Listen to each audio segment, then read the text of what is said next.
Hello everybody. Yes, I am talking about Mulan. Again. Now for this one, I am not actually talking about Disney in any way. No, I am talking about a Mulan live action movie that doesn't suck balls. It doesn't suck every single scrotum in a room. No, it doesn't have salty taste after just being overall terrible.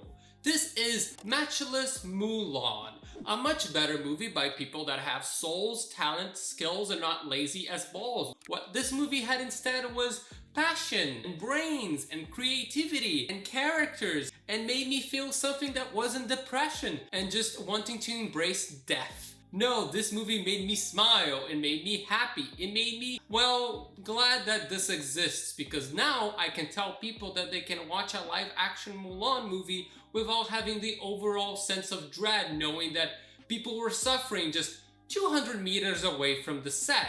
And I'm not talking about actors, I'm talking about the people on those forced labor camps. Ah, yeah, that's a thing.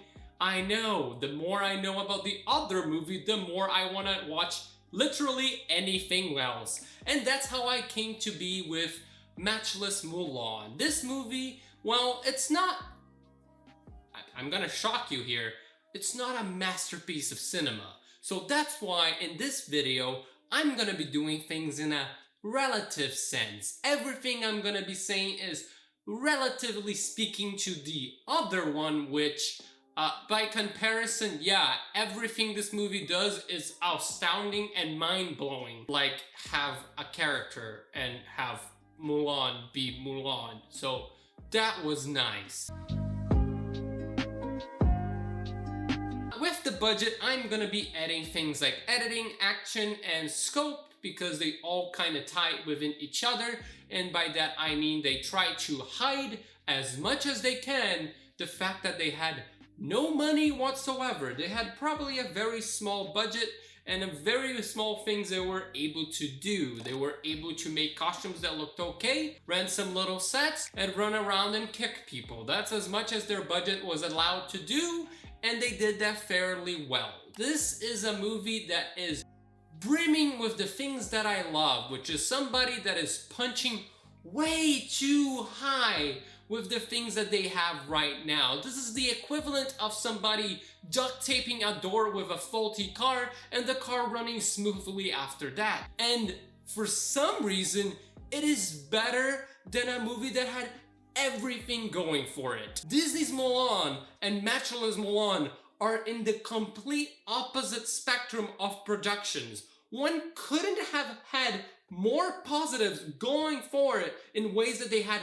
literally infinite money, and one was just like, here's a stick, here's some costumes, go to the desert and film.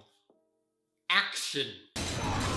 And somehow, these people were able to make something that makes me go, hey, that's how you make a live action Mulan that doesn't suck, you know, balls. Now, for the action, I'm gonna say that every time that a very large action scene, let's call them large, starts, the movie does some things to try to hide them as much as they can, because they don't want to let you know that the set that they're shooting is like smaller than my room. It's probably 20 meters radius and that's about it. If you pan out, there's gonna be a bunch of extras just sitting there and having lattes, but hey, just keep that camera real close, making sure that you just focus on one person fighting at a time. And if there's a bunch of group of people fighting and they have horses and there's fires, make it at night, make it slow motion, use the editing in the best way you can to hide it. I don't know, make a weird fisheye lens and just fireworks from time to time, just because, you know, movies, you can hide things with movie magic. Just imagine in your head that this is a fire and not just some fireworks they got from a dollar store. Now, you might think, that sounds kind of like you're dissing the movie, that you're complaining. No, I love me some fireworks because, you know, they were real sparks. They were real sparks. They were able to do the absolute madmen were able to go to a dollar store, buy some sparkling things, and go, look at that. It looks so much better. It's insanity, I know, but hey, that's how you make me like your movie better, when you were just squandering around, trying your best to make things look somewhat cinematic, even though they look sometimes quite goofy, and sometimes kinda hard to understand. Now, I don't want to make it seem like every single action scene is a complete just hiding away the fact that they had no money. No. There's still some bits that you're able to see the choreography quite well, and it's kind of fun.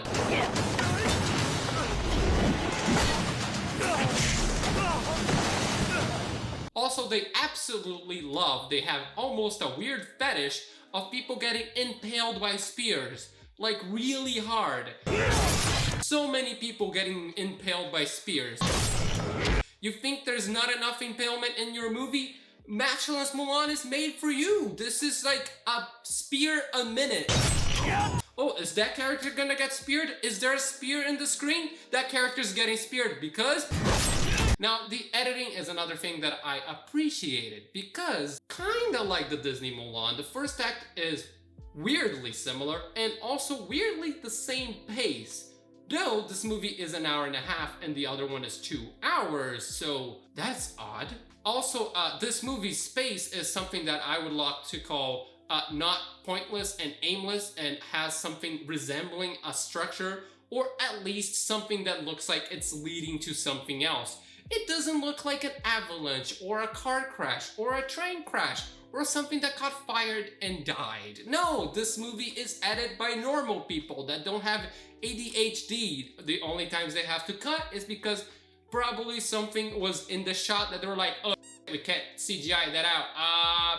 Cut, just cut around. It's fine. Look, I can give this movie a little bit of leeway with their amounts of cuts in certain scenes because in other scenes, they will just have nice long one-shots showing you and demonstrating things that the Disney Mulan didn't even get close to doing. They never had a shot just stay in a character for a second and a half. No, this movie knows that when it's not going through the action scenes, characters can have shots be held on them for a little bit so you can see in their face that they're emoting, talking, and communicating and interacting with each other, which was also nice to see. If this movie had more money, I am sure, without a doubt in my mind, they would have been able to pull off those action scenes, anything that they couldn't do with their vision, just as well as they were able to do the 2 and 3 other things that are,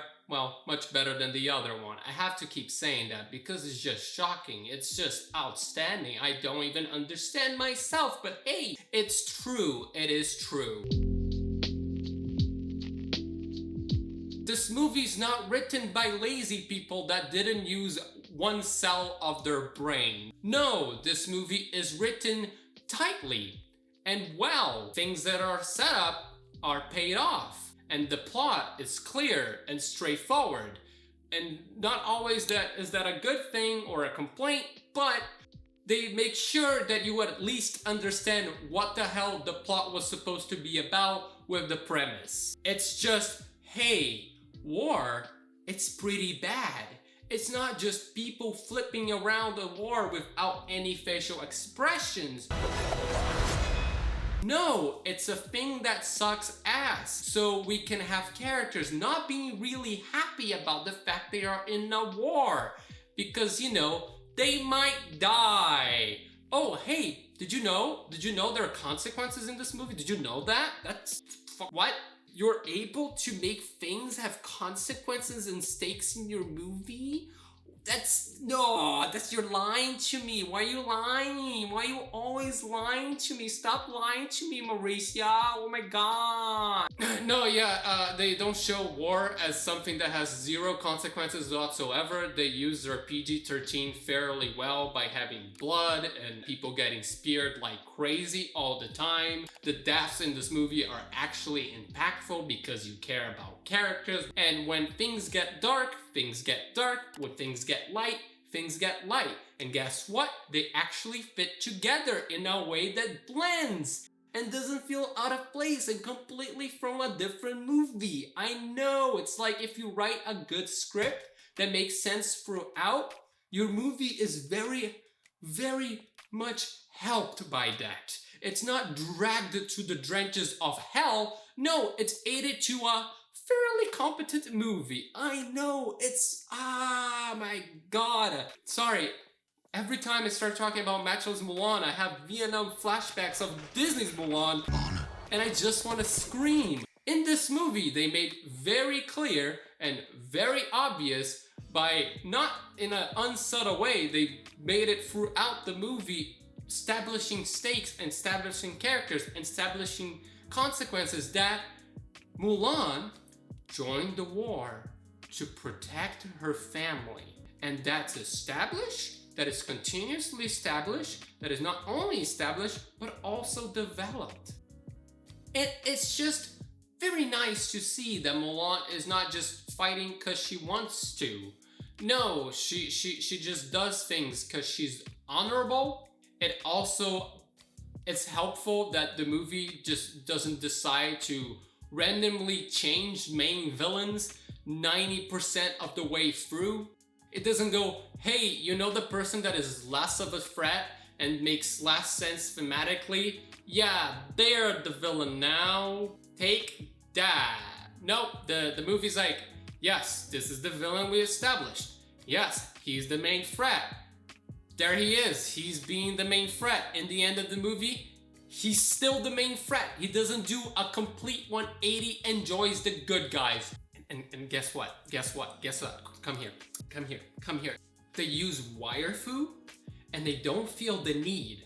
They don't have the brain dead need to add some nonsense magic into the movie that breaks the plot by including really thick plot armor. No, everybody in the movie is shown to be able to do wire fu because that's a thing that exists within the universe. So the people that wrote this movie is like, if everybody does it, it's not weird. So we don't have to include the addition of Chi. And by not including the addition of Chi, it makes Mulan more of a character and less, well, now there is a very small, almost minuscule inclusion of actual magic in this movie, but it doesn't actually break the plot. The magic could have been changed by ancient techniques of chemical warfare. It's a little bit goofy, but it works for what they were trying to do, and this is gonna sound stupid, but historically speaking, people would have used shamans to go and do something like make poisons, or just use something that resembles kind of chemical warfare. So it kind of fits. Goofy again, but hey, at least it's not just people being completely invincible. So I'll take that instead. Thank you very much. Oh, and best part of all, they have the little inclusion of a joke that explains why people don't just see through Mulan's disguise, that allows her to not have a dumb voice throughout half of the movie. Yes, Commander. 你不说，没人知道。嗨，你当别人都是吃鱼吗？两位阿郎，来一块儿。你叫谁？两位不都是阿郎吗？来，这边。It's done well comedically. It fits within the tone of the movie at the time, and also progresses the plot and introduces the logic within the universe. Isn't that nice how tightly written that is? You want to know what else is tightly written? This movie has more than half-ish character. They did it, and most of them are memorable and have their moments and personalities. Sure, the main villain is still quite one-dimensional, but at the very least, he seems to enjoy himself at being a cartoonish villain. So I'll give him that, because why not? That looks like it would be fun to do. Now, in the other video, I started with Mulan because she was the only closest maybe kind of thing to a character. But in this one, we have other people in it. So let's start with the dad. Even though he's in the movie for less time, he actually has way more development that ever could be achieved in the other one. He's shown to be worried about Mulan's fate even before she goes to the war. He just wants her to be safe. We also have him during the wartime worrying about her safety and worrying that she's alive. He's not just saying that to himself, he's holding her little brother, making sure that both him and the brother are calm and not freaking out about her safety. And he even worries about if she's having food that she likes in the camp. 军营的吃食合不合他胃口？ I know, it's not that big of a deal. It really isn't that groundbreaking. But in a relative term, this is absolute brilliance, genius in film. Truly, wow, that's all I have to say. Now we have another character, the friend from the village that knows her for a really long time. He's essentially the second lead of the movie, where he has his own arc, he has his own troubles, he has his own backstory, he has his own relationship with the troops, and he also helps Mulan throughout the movie, because in this movie she's not an unkillable machine that is perfect in every way. This character starts as a kind of good-for-nothing guy in his town that only does something nice out of fear that Mulan will just kick the shit out of him. And at the end of the movie, he's much more matured, he has gone through war, he has lost people he loves, he has helped Mulan through thick and thin. He's just always there for her because he knows without her and without him, they would both be dead. And they have led themselves forward to become better people and try to save their town, because that's what both of them are really worried about. You want to know what's even better? He's not even the love interest. There isn't any in this movie because this movie ain't a bitch. They know that is completely unnecessary for the story they're trying to tell. They're trying to tell a story of Mulan going through war, sacrificing a lot of things just because she wanted to save her family. And they do that very well. And the thing that I also enjoyed is that she gets a whole little team of people that all have their own little traits, their own little personality. 左无版权啊，叫足齐就行。以后有啥事儿啊，尽管招呼我。这个是小葫芦，田大海田老伯，花木兰，木兰哥。 And a complete standout, somebody that I thought was a complete goner from the beginning, is the elder dude. The elder dude is cool as hell. He has one arm and a sword. That immediately makes him cool. Is that shallow? Yes. Is he cool when he's playing the drums? Absolutely. Look at him go. Look at him, boy. Oh my god, this boy. I like him. I like him a lot. He essentially has gone through war his whole life. So when he sees the guy smiling in the camp, he's just like, oh, okay, this is he's really gonna get a surprise, but he doesn't ruin the fun. He just kind of enjoys having people that are naive and young around him because that reminds him of a better time. I am telling you, these characters have depth. They are there, they exist. The universe doesn't surround about Mulan's awesomeness and about the fact that she can do a flip. Let's talk about her. She's not perfect in every way. She is loyal to a fault. She's so loyal that it almost leads her to have fights among the people in her team. She just is really adamant that she's doing all of this to keep people safe as long as possible.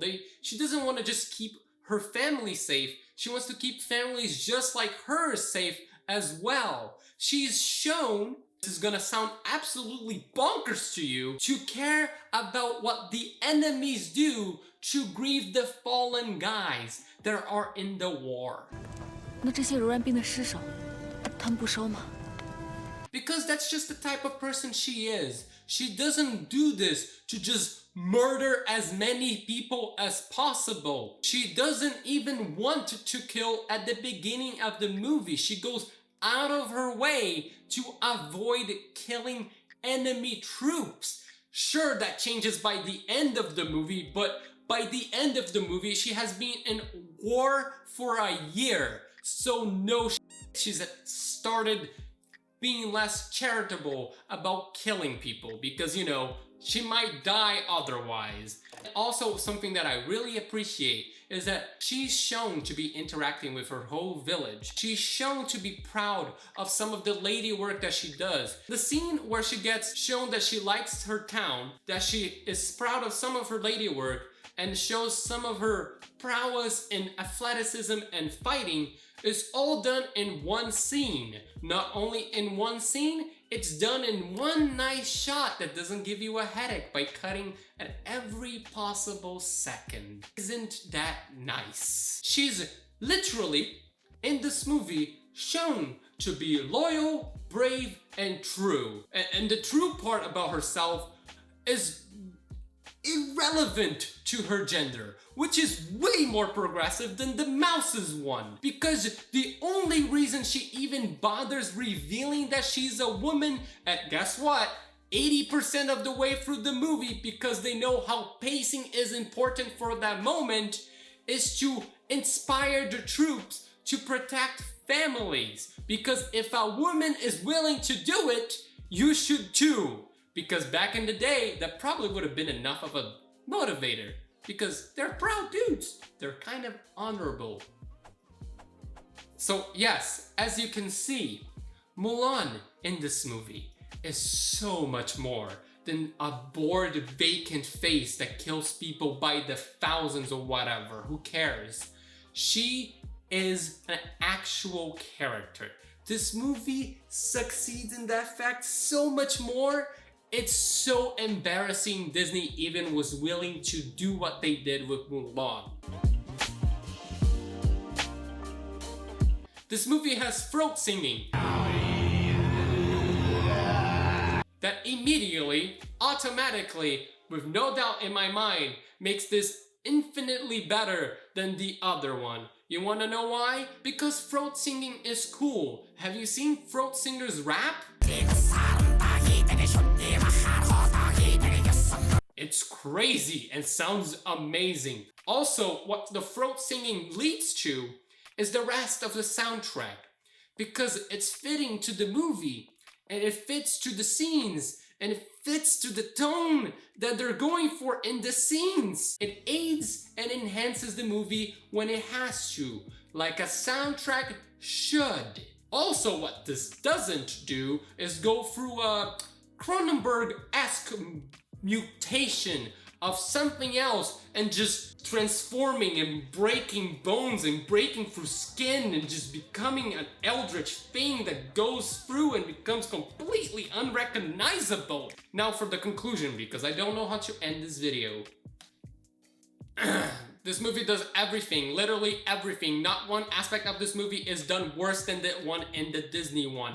Yes, they have a very limited budget and is shown in the action scenes, but guess what? I was still more invested in every single action interaction and character because there were characters in my movie that were tightly written through the plot, premise, and dialogue. The dialogue sometimes is funny in appropriate ways that are fitting and don't drive me insane. Why am I sweating again? I like this movie. Holy God, the Mulan movie makes me upset. I'm talking about something else and it makes me go insane.